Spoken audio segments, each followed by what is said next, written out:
If needlework is your passion, whether you're stitching by hand, machine, or mixing it all up, you're going to want to hear about the Mr. X Stitch Contemporary Needlework Prize 2025.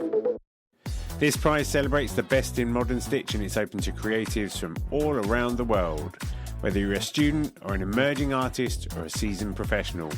And the best part, you don't have to send your work anywhere. Just upload high-resolution images to a private folder we will send you after you enter. You can enter more than one category, for instance, hand embroidery and 3D textiles.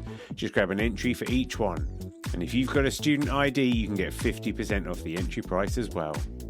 The deadline for entering is 30th of June 2025, and entries are now open at xstitchmag.com/prize-entry. Thanks to our brilliant sponsors, Bookmarked Hub by Search Press and David and Charles, and the legends at Lowry Workstands. If you've got the stitch bug, this is your time. Show us what you've got. Enter the prize now. Visit xstitchmag.com/prize-entry to get your ticket today.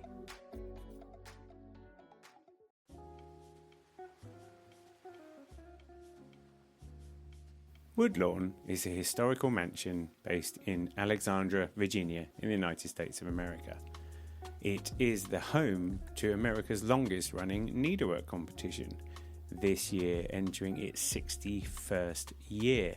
In this episode, I talk with Elizabeth Reese, the Associate Manager of Marketing at Woodlawn, where we talk about the history of this site, which not only features a historic mansion, but also features Pope Leighey House, which is a Frank Lloyd Wright building. We talk about its position in the historical context of America and how it came to be the home for the oldest needlework competition in the country. We find out more about the competition. As I'm talking to you now in January 2024, you can't enter the 2024 competition, but the exhibition runs in March this year, so you can go along and have a visit. And it's a fantastic competition by all accounts. Entries for the 2025 show will open in November next year, so if you want to have a go at that, you can find out more about that in the interview as well. I really enjoy talking to Elizabeth. She's new to the role, but she's a really dynamic force, and I think she, as a soon-to-be published historian herself, knows her onions and is very conscientious about making sure that Woodlawn is telling the true history of the place. I think with a lot of historical buildings, it's quite easy for them to portray a version of events which seems nice and bright and shiny, but oftentimes there are dark elements to these, and I think Elizabeth is doing a great job of negotiating that conversation. It's really interesting to find out about the Needlework Prize, and we have a good old chinwag all around the house about it, really. So hopefully you'll enjoy this one, something a little bit different. And yeah, if you want to take part in the show, do visit their website, keep an eye on the Woodlawn socials, and you'll be able to enter it in November next year. Thanks for listening. I will be back next week with an interview with a new artist. So until then, enjoy the show. First of all, I was trying to work out exactly what your title is, because you're like a public historian. Yeah, so my title at Woodlawn is Associate Manager of Marketing. Okay. But you are also... I'm also a public historian. Yeah. Mm. And how did you come to be Associate Manager of Marketing at such a renowned establishment? So I've worked at historic sites my entire career. Took a little bit of a break for like personal stress and just needed to take a break to work on other things, and took a look around at places in the area, kept an eye on historic sites. Living in the DC area, I'm really lucky that there are an abundant sources of historic sites here, and Woodlawn was on my radar because of its connection to the early Republic, which is like the area of history that I tend to focus on, and the connections, the huge history that's there, because it's not just Woodlawn, which was Nellie Custis, George Washington's step-granddaughter, home. There's also a Frank Lloyd Wright house on the property, the Pope Leighey House. It was a site of the Quakers operated the site after Nellie and her husband Lawrence Lewis left. It's truly when I describe it to people, Woodlawn and Pope Leighey House is like the story of America compressed into like one historic site. It is all encompassing of the history of this country in every aspect. So that really intrigued me. And my background is in public history and interpretation. So I'm used to giving tours, developing tours, and researching tours and interacting with the public. So I know what kind of questions the public asks and like what they kind of look for and expect when they come to a historic site. And like, well, those skills really transfer into marketing and kind of helping Woodlawn get on the map, because we're, like I mentioned, we're like in a super rich area of historic sites, so it's kind of easy for a place to kind of fall through the cracks when it's like, well, I've got all these historic places to visit, why should I visit yours? So I think having someone who has a little bit of a background and knowing why visitors, like interacting with visitors when they come to places, helps. And I think that was kind of what pulled me is to this position. And so far I've been loving it. I've been here since October, so right. So far, And so good. Woodlawn then is like, it's one of those slightly left field history places, right? You get your traditional, this is where so and such was signed. You can tell, by the way, I'm full disclosure here, I'm useless at history. Part of my brain isn't fully convinced that anything happened before 1975 when I was alive, but I believe that's the thing. But Woodlawn's different, isn't it? It's like, would you say like history adjacent? Is that a way you could kind of say? It's full history. However, I think when people come to this region, especially where we're located, we're in Alexandria, Virginia. We are right down the road from Mount Vernon, which is George Washington's house. So when people think of the area that we are, they think of George Washington. And like they think of George Washington's home. We are connected to George Washington because we are right down the road. We are on one of the original 4 farms of Mount Vernon. So the land that Woodlawn is on was part of the original plantations of George Washington. And then he gifted this land to his step granddaughter. And when she married his nephew, Lawrence Lewis married Eleanor Park Custis Lewis. And the home was then finished in 1805 when they moved in. So it's like, it's because it's after the Revolution, it's in the early American phase. I think it kind of, people go to the other kind of bigger places. So I think we kind of get a little overlooked. Do you get this thing with American history where it's a bit like, like you get AD and BC, right? And we measure our time like before Christ, after Christ. Does America measure its history like pre-revolution and post-revolution? I think it measures it by like kind of like the major events. So the revolution, major event. And then historic sites kind of come a little bit of a lull. Civil War sites are really popular. So it goes by kind of the major movements that are happening.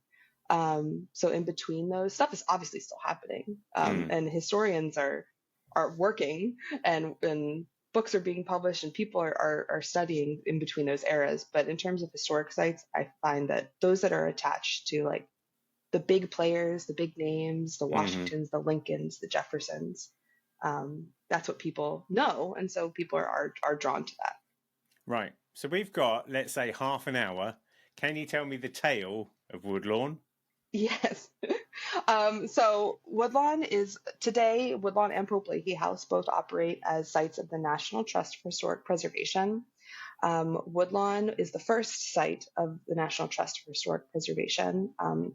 And it originally operated as a plantation for Eleanor Park Nellie, was also what she went by, Eleanor Park Custis Lewis and her husband Lawrence Lewis, when George Washington gifted the property to them after their marriage.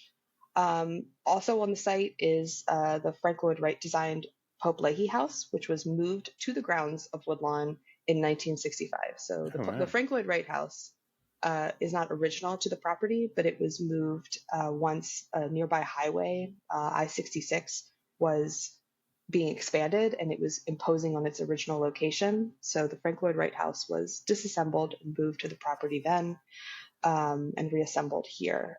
So that's also kind of part of the historic preservation of the site, preserving homes and having these two like really different homes. You have one, Woodlawn is this federal style, large, traditional, when you kind of think of these estate homes in the the 18th century, early 19th century. And the Pope Leighey House is a Frank Lloyd Wright house, which is very, very different. It's Usonian. It's much more modern. But those two houses in juxtaposition have an interesting conversation of like the style of American home and how that has changed and evolved over time. Yeah, because presumably Woodlawn is that kind of architecture, like legacy, you know, from the people that came to America and their tastes and that kind of influence. Whereas people like Frank Lloyd Wright were like setting new standards and new directions. Yeah, the federal style of architecture evolves from Georgian, which is very English.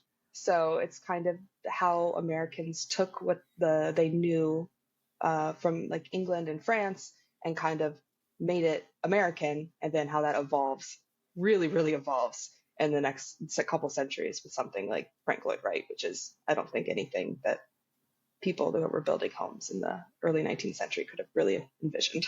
Do the two buildings, I mean, this is done, but obviously they must feel quite different between the two of them. How far apart are they? Like on the estate? They're about a 5-minute walk. They're not right next to each other. They are separate. So like some people visit just one, many people visit both. People have the option to tour one or the other. And during the Needlework Show, when it's open, the Pope Leighey House is open for tours. So people can come visit the Needlework Show inside Woodlawn and then take a little walk and go visit Pope Leighey as well. Do a bit of time travel. I'd imagine it probably is quite, both of them being like palate cleansing sorbets to the other. You know, if you get a bit Regency'd out, then you can go and Frank Lloyd it and vice versa. Yeah. But yeah, we should talk about the Needlework Show because probably half of my listeners are just like, why are we talking about ancient-ish American houses when in fact this is an embroidery podcast? So let's talk about, is it America's longest running annual Needlework Show? Yes, we believe it is the longest running needlework show in the country. We are in our 61st year. We'll be opening on March 1st. It is the largest judged needlework show, I guess I should say. There may be other ones that are perhaps longer, but we display hundreds of pieces entered by needleworkers from all over the country and internationally as well. And we encourage people from all experience levels to submit their work. The show is judged and not juried. And I have learned that a juried show is selected by the shows.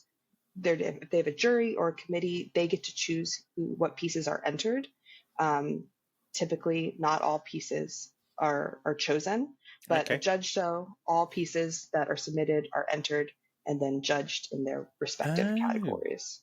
That's interesting. So over here we have like the Royal Academy, and the Royal Academy Summer Show is quite a thing, and people submit their work for that. And oftentimes, kind of annoyingly with needlework as well, a lot of the time things get rejected. So by that explanation, that's a juried show because people are opening and closing the gates as they see fit. Whereas the phenomenally successful Mr. X Stitch Contemporary Needlework Prize last year was a judged show because anybody could enter, and then we just picked our favorites.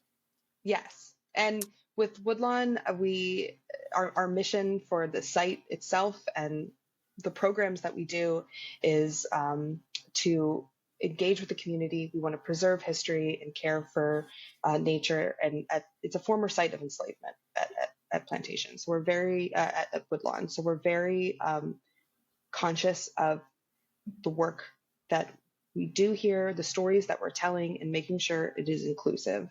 We're in the process of also rethinking our tours and our programs to include a more integrated history of the site and of telling the stories of everyone who lived and worked here. We have new tours and exhibits launching in the spring, and with the extension of the Needlework Show, like I learned needlework from my grandmother. I do not consider myself an expert. I would be very intimidated in entering a show, and the fact that it's for all levels and abilities is opening the doors to more people to be inspired by this craft and hopefully participate and have more people learn about what a joy it is to needlework.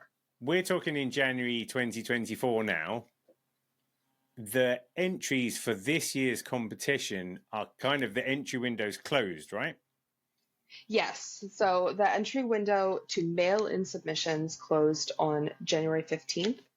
For people who are a little bit more local to us in the DC area, the entry window is going to be until the 28th because if you have the opportunity to come and physically drop off your pieces here at Woodlawn. But for those who are a little bit farther away and need to mail them in, the entry window closed on January 15th. So for people who are already maybe listening and thinking about 2025, we generally open up registration in the fall before the show. So, I mean, the fall of 2024 will be here before we know it. And I mean, I would offer to fly people's work over using the Mr. X Stitch private jet, but A, that doesn't actually exist, and B, it doesn't exist. But that's good to know. Is the show particularly themed, the competition? We do have a theme, but people are not, they don't need to stick to it. Right. So last year's theme was craft is comfort, joy in needlework. And this year's theme is needlework in everyday life. It's kind of a suggestion, and it's a way for us to sort of like theme exhibits and programs around that. But pieces don't need to be themed to the whatever the current theme of the show is. Yeah. And if people are working on work now, there's no reason why they shouldn't have to wait to find out what the theme is if they want to enter the one for 2025 in that case. Right. Yeah. All like if you've got a piece that you're just really proud of or just one you want to submit, we'd love to see it. So then the judging is in February, and are you able to say who the judges are? Is that an industrial secret? They usually change from year to year. It depends. We have a couple people that we ask, but they're all people who have certification in judging and training, and they're expert needlework artists. There's usually about 3 of them, and they judge. We have techniques and categories and divisions that they judge on. Some of the techniques are beadwork, canvas work, counted thread, surface embroidery, fine hand sewing, needle made lace, quilting, and smocking. Because the show does define needlework. You're gonna have to edit this out. That's all right. Did you know that fine hand... Go on. Oh, go ahead. You go on. The show defines needlework as hand-stitched items with a needle and thread. See, I might be wrong here, but I think fine hand embroidery is when you do your embroidery, but you put your little finger up in the air because you're a bit fancier. Oh, yes. If anybody's listening who will correct me on that, it's probably everybody on it. I entered a needlework competition once. In 2011, I entered, and it was on national television. There was a show over here called Kirsty's Handmade Britain, where Kirsty Allsop, a much-loved British celebrity, she entered a series of competitions, craft competitions, and she would get trained on how to do things by experts so that she would learn the skills, and that was part of the show. But they also had random members of the public who took part in the show. So I took part in the needlework competition along with a couple of other people. And it was a kind of like a blind competition. So we submitted our work and nobody knew who had submitted it. So it wasn't like Kirsty Allsop, spoilers, she won the competition. But what I'm saying is she won it fair and square because her needle felted piece was good. They judged it blind. They picked the right kind of one. I decided to do a cross stitch. That's my thing. And I did this thing called Whitby Abbey in Sunset. So I did it on black fabric, and it was a picture of Whitby Abbey. And basically, I just stitched this sunset. So the Abbey was like negative space on the black fabric. And I was pretty proud of it. And I finished it at 2:00 in the morning of the show and sellotaped it into a frame while I was staying at a Travelodge hotel in the vicinity of the show.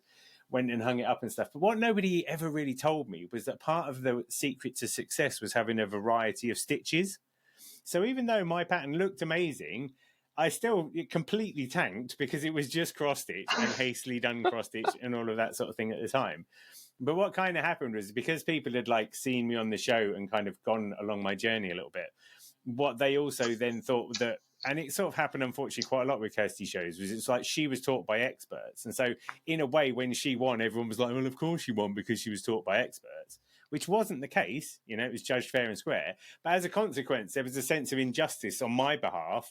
And people thought that I'd kind of like been robbed and that I sort of won the hearts of a nation for like 10 minutes or something. It's very amusing, but that's so funny.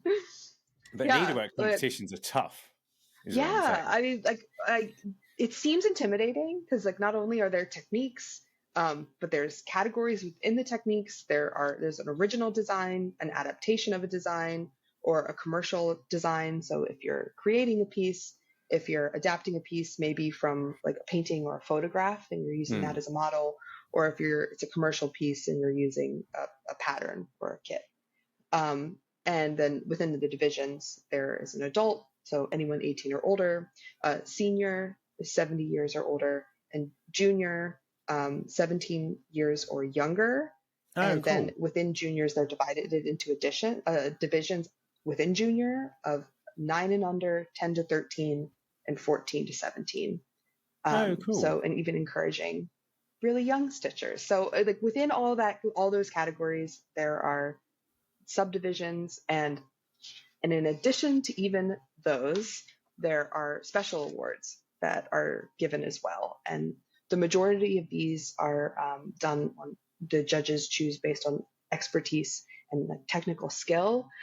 So there's a best in show, there's outstanding children's workshop entry, outstanding work by a junior, outstanding original design, outstanding adapted design, outstanding miniature, outstanding senior entry, and the Judge's Choice Award, which each judge chooses.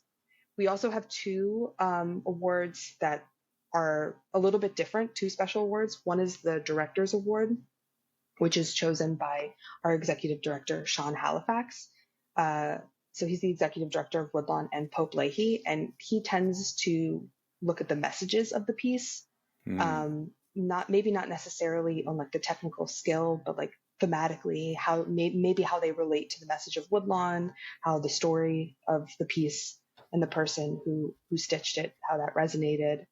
And there's also a People's Choice Award. So every visitor who comes and visits, and there are thousands of these ballots that we get from each person who comes to the show. They get to pick a favorite, and then that is also an award. So a way of every skill level, every sort of like participation kind of can be involved and have the opportunity to earn a ribbon, which is pretty exciting. Yeah. Do you know how many entries you got last year? It was a couple hundred. I want to say around 400. The range of techniques and stuff means that like this is an exhibition of all shapes and sizes. Oh, for sure. There are some that are like amazing pieces of thread painting that look like photographs. And when you get close, you can really see the stitch work. There was one last year that it won Best in Show and Outstanding Original Design, and it was a couch. It was called Antique Camelback Couch with Fox Hunt Scene. It took the artist over 20 years to complete, and the only part of it that was not needleworked were like the wooden legs, like the frame of the couch. It's unbelievable, which is just the devotion to working on a single piece for that long, and it just the size of it, the fact that it is like a piece of furniture and not like the kind of a traditional like framed piece. It's just really unbelievable. I mean, it sounds epic. I need to go and look that one up. Would it be on? Is there Instagram? We can find a picture of it somewhere. We do have some. I'm not sure if that one is on our Instagram, but I can maybe do a little showcase of some past work.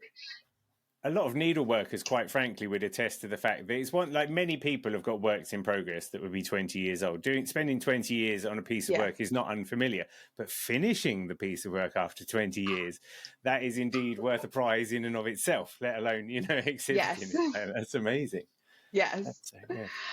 We online we do have all of our past virtual programs and Hmm. exhibitions for past needlework shows.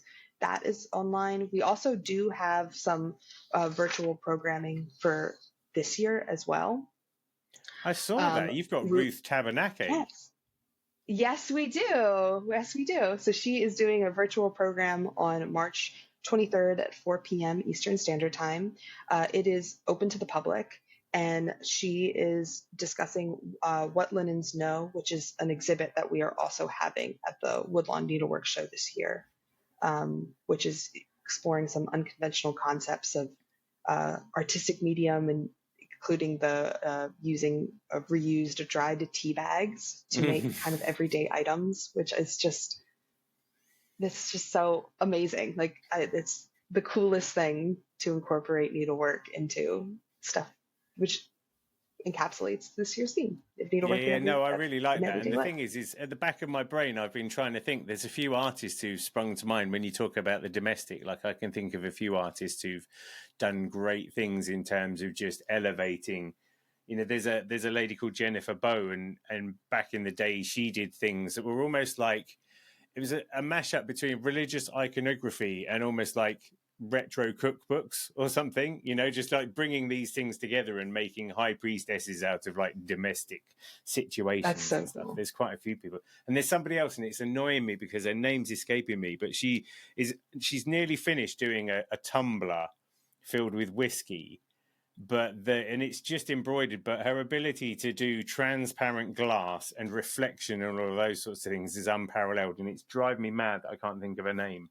But it's like I just kind of want to go, yeah, just drive down to DC and put that in. You're guaranteed to get somewhere. I'm not sure what the message is. It might be that, you know, it's a hard not life or something, but That's amazing. I'm so astounded by the art that these artists create. Like it's just things I just can't even like comprehend. Made with a needle and thread is just amazing. yeah, I mean, we had the Mr. X Stitch Contemporary Needlework Prize last year, and that was an epic thing to kind of um, judge. And then I was also one of the judges for the Hand and Lock Embroidery Prize this year as well. And equally so, I think what was great is you see all this work, and after to a certain point, particularly with the Hand and Lock Prize, because it's almost like there isn't a barrier to entry there, but what you can do is you can go, all of this work is like really well stitched in the first place. So then for me, it was really like a bit like you were saying with your director's choice. It's like going, which are the pieces that really knock my socks off? You know, which are the ones that really wow me? Because you can, it disenfranchises the effort that people put in. But like in the Hand and Lock Prize in particular, everything was excellent. All of the work was finished, you know, particularly well. So then you're like, what is the thing that's making the difference? And it's that thing that like really punches you in the stomach because Right. somebody did a thing and it was just, you know, there was one dress and every single symbol on the dress related to a tragedy. And it was just like when you get the storyline to go along with it, do you know what I mean? Suddenly it's like a real gut punch, and you're like, that's what makes the difference. That's the almost the brutality of the art or the beauty of the art, you know, however it Yeah. goes. And we do ask for a statement when people submit pieces, so we can learn a little bit more about the piece and what inspired the artist to make the piece. And a lot of the times we hear about how these pieces helped people work through grief or trauma or celebrations. Like I think there's so much to be said about like the expression of human existence that is then recorded through needlework. And Mm, last year was the 60th anniversary of the show, and there mm, was like a participation board. And so we asked people to like leave their memories and their thoughts of um, their past experiences with the show, kind of suggestions, things like that. And we got so many messages. I was reading through some of them this morning, and like it's just seeing how needlework has impacted people's lives, the connections that it has made with members of their family. So many were like, I wish my grandmother could have been here to see this. I wish my mother could have been here to see this. Needlework helped me get through the pandemic. Like that was a very common thing that we have heard in the past couple of years, and people picking it back up again. Someone said, like, visiting this needlework show inspired me to cross stitch again. I haven't picked up a needle and thread in 20 years. And so just being around art and being inspired by art, I think, is a huge impact on like the human soul, and seeing that happen in real time at the Needlework Show for people who enter and people who just visit is just an amazing thing that happens. I always like as well, you get the contrast, particularly, you know, when you're talking about things like home and domesticity and the things that we take for granted. I'm always fascinated when people then choose to immortalize those things, because it means they have value. You know, needlework can't be done in an instant. So if you're going to spend a lot of time making a thing, that thing has some value. And what you find a lot, particularly with needlework, I'd say over and above some other medium, is that when people do immortalize their favorite Kenwood mixer, for sake of example, you know, it makes you think about that mixer. It makes you think about it more, because we understand that needlework takes the time that it does. And it's probably one of the more accessible art forms, which is a whole another subject of why, you know, it isn't taken seriously as an art. But because people see how it can be done, if someone is then, you know, even just painting a portrait of like their nan or something, you know, or just a random person on the street, you know, there's got to be value there. It's a really good one for like stopping and smelling the roses, I guess. Right. Totally. One of the comments that I was reading over was someone saying how like struck they were to be reminded that this is a form of storytelling. And I was like, that's this, having those realizations in something, in visiting a show, visiting a needlework show and seeing people's work is just something that really speaks emotionally to me and is really exciting to see play out. What can you tell me about the history of the Needlework Show?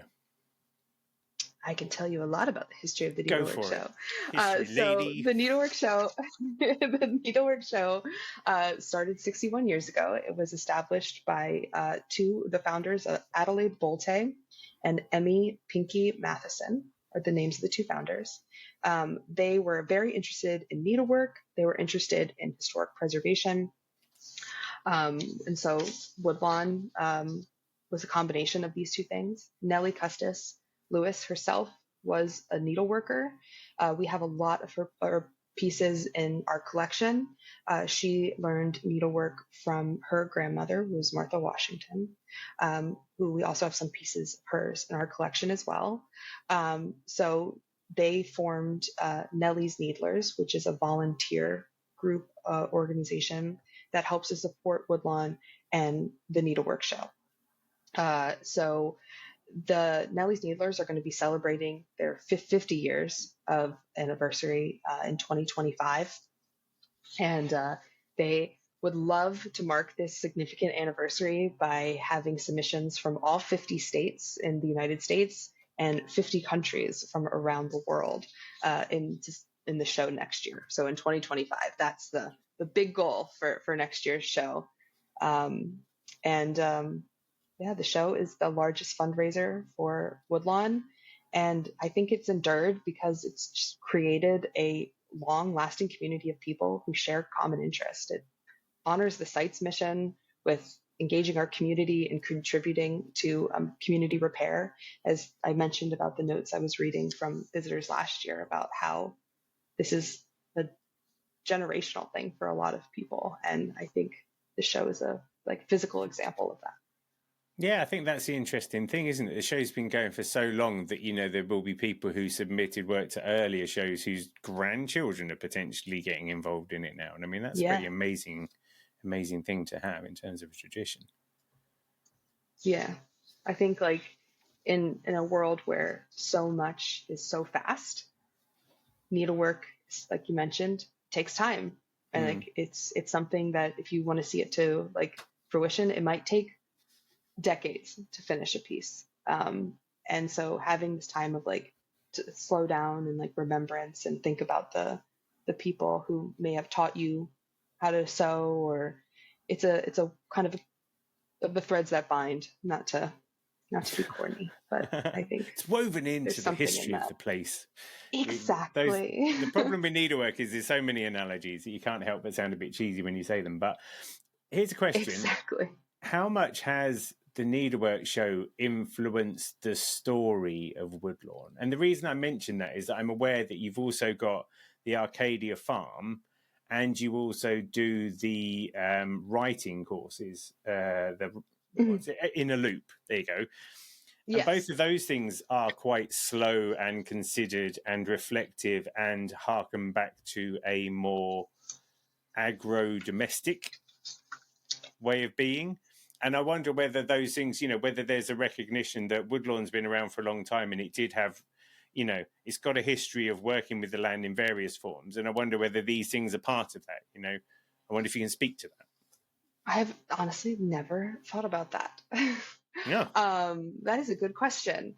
All the programs that we have here are hoping to honor the mission and tell the full story of the site. That is the ultimate goal, is to have things that are inclusive. I think specifically with the Needlework Show, it is bringing to light a lot of history of women, and specific also enslaved women of Woodlawn.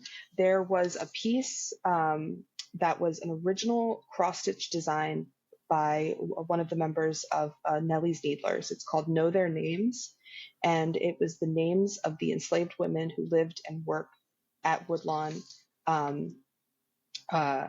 And we have that on display, in the house now as well. And I think kind of what I appreciate about the Needlework Show is how it helps tie in the stories of the history of Woodlawn, and to tell that fuller story, bring to light the work of historically women that has kind of gone unnoticed.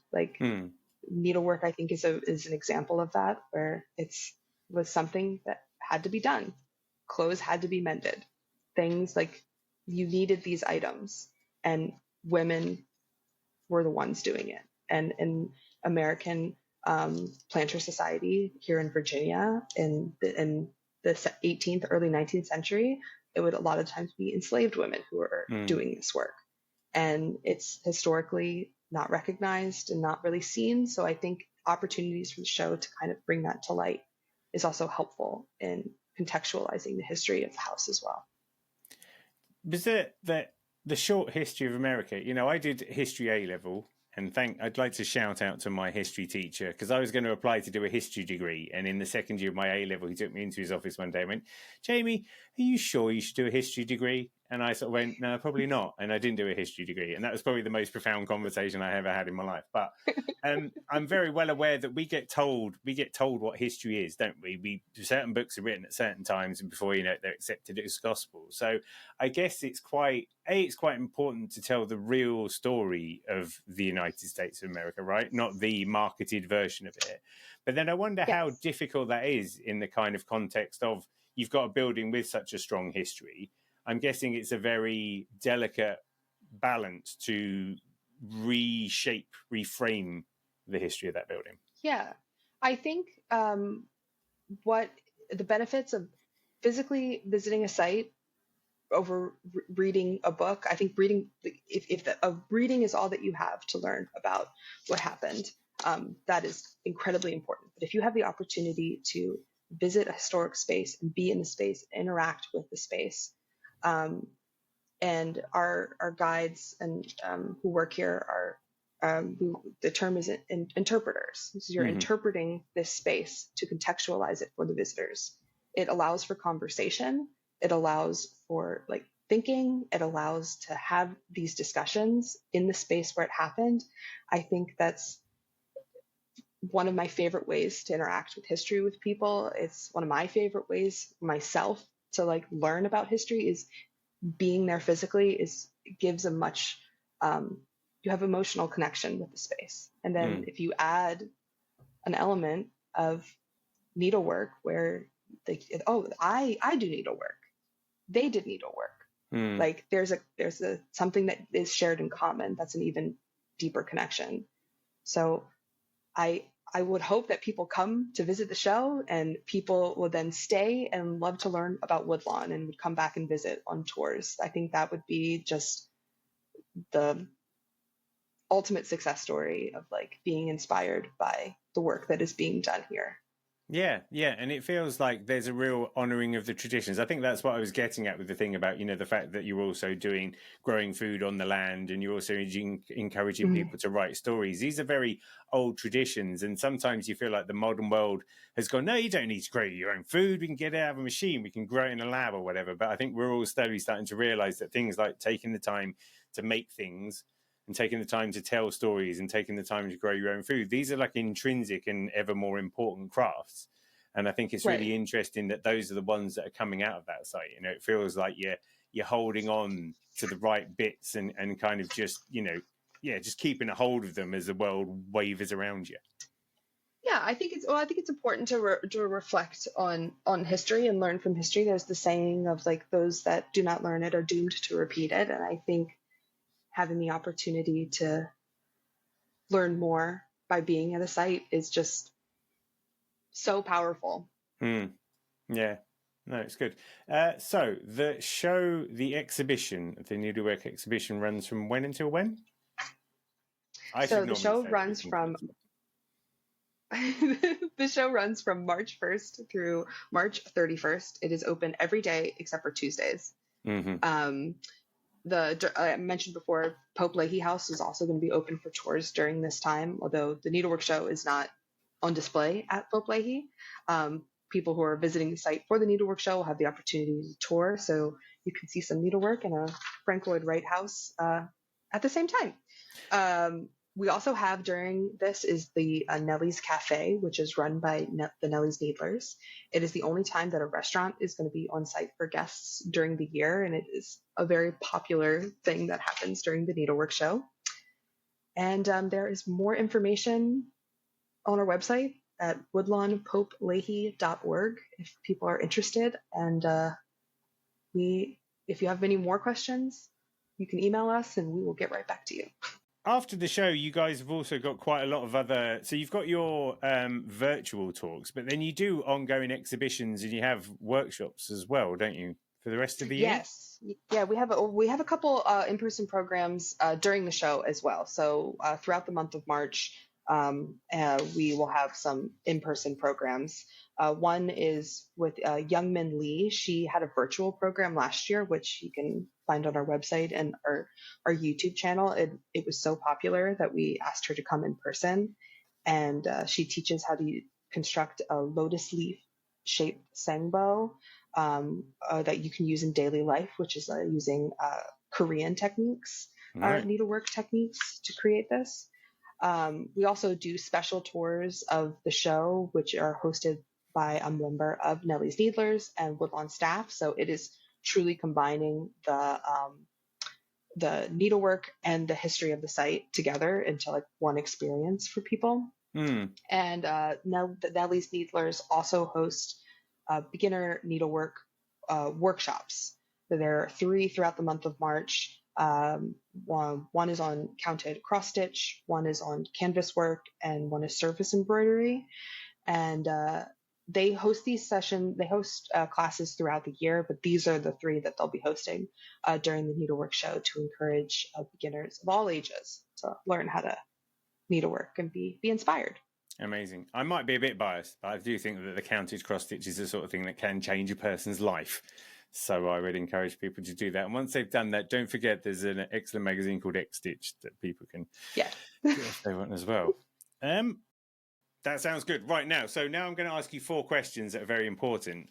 And now I'm asking Elizabeth Reese, soon to be published historian, your choices that you make are not on behalf of the Woodlawn historical property. Okay. So if you don't mind, can you tell me what your favorite band is?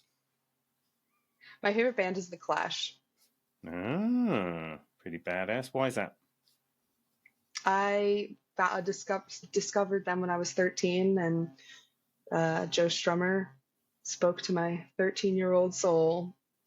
Amazing. Growing up in the suburbs of Washington, D.C. So I think hang on, what am I? 1, 2. I'm 2 degrees of separation from him because I know someone who's friends with his daughter, Jazz Domino Holly, who was a bit crafty for a while there. So you're like three degrees of separation from him now. That's so cool. I So got done. to our local record store is a big like Clash guy, the owner, and he has a bunch of signed stuff, and he let me hold it. So I was like, this is pretty cool. Do you have a favorite song?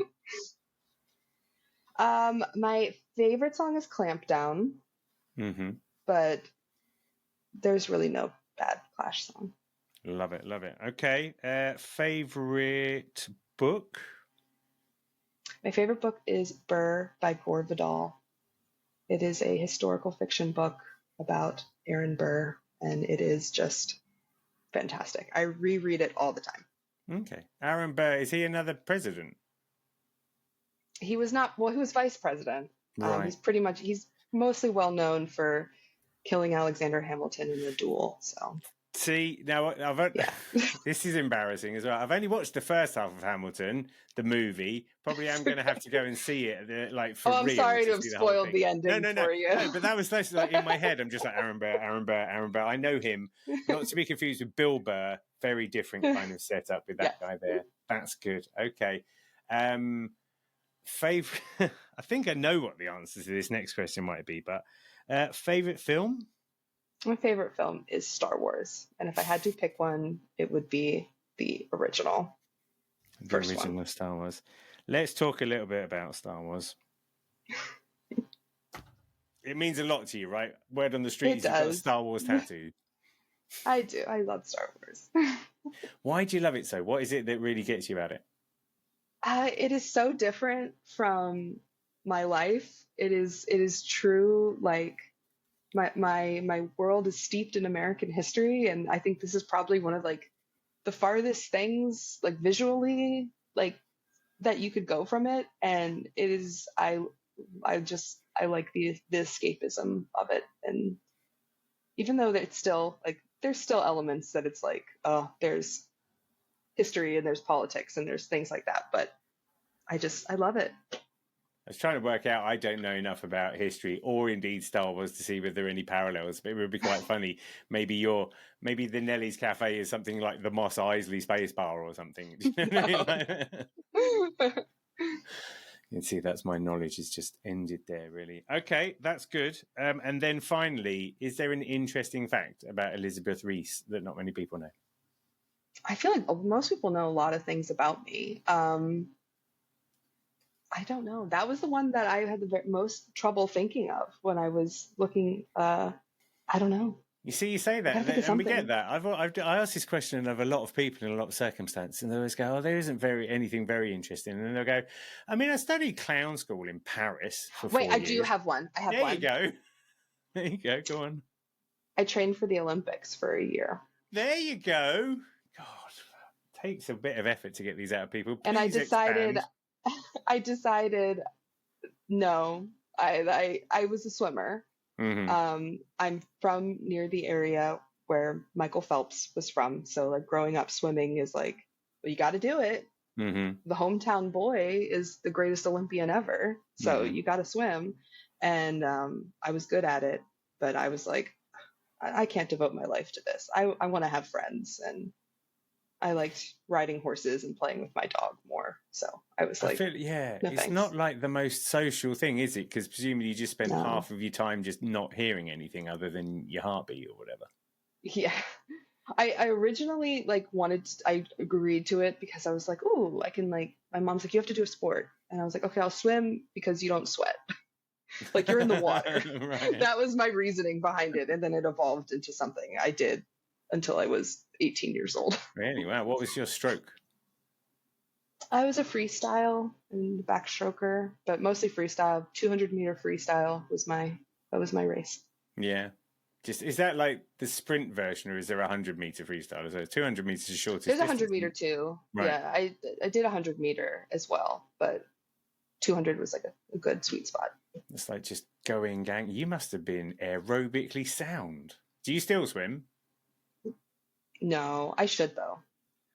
Even just casually, you can still just like pop down to the swimming pool, look like a nobody, and then just go and blow everybody out of the water with a couple of quick laps or something. I bet you could, couldn't you? I probably could. Like whenever we go to like a pool or the ocean, I'm like, I got this. Just throw something, fire something off a trebuchet. I'll go swim and get it back. Yeah, I'll go get it. Have you got any swimming tips? What do people do wrong about swimming? Keep kicking. That was something I was too focused on upper body. Like, you have to use both. You have to use your upper body and your legs independendly or together, sorry. But I think I would sometimes like forget I had legs, and I would just be like dragging myself. My coach is like, "What are you doing?" So use all your body to swim. Have you ever seen that? They call it total immersion swimming? That other way of doing it, where people kind of push their arms down and forwards into the water or something. Do you know what I'm talking about? We did stuff like that for like strength training, right? Like, but I never I've never seen like the competitions of people like. I never liked doing it. Like, we would have to sit on a kickboard, so like the buoyancy is like under the water, and you would have like weights on your hands, and you would have to scull through the water like the length of the pool, and it was awful. Yeah. But you get strong. Yeah, I was going to say, there's a guy who teaches swimming to my 4-year-old, and he's like very thin legs, but the top of his body's like, he's got the biggest chest you ever saw. And I'm pretty sure he's a butterfly guy, because I think that's what you have to be, don't you? Oh yeah. That was not my stroke. I couldn't do that. Yeah, and I'm very much, my swimming activities are mostly sitting in a children's pool, being jumped on by my children, and this is oversharing, but while one of them casually just twiddles my nipples under the water. That happens a lot. That is oversharing. Hey, Elizabeth, thanks for having a needle exchange with me. Thank you so much for having me. It was absolutely wonderful. It's the right answer. Thanks for joining me on another Needle Exchange. I hope you enjoyed the show. I'd love to hear from you, so feel free to email hello@needle.exchange, that's NEEDL.exchange, with any thoughts, comments or feedback. And if you want to keep up with all the news, sign up to the Needle Exchange mailing list at bit.ly/needleexchange. See you next time.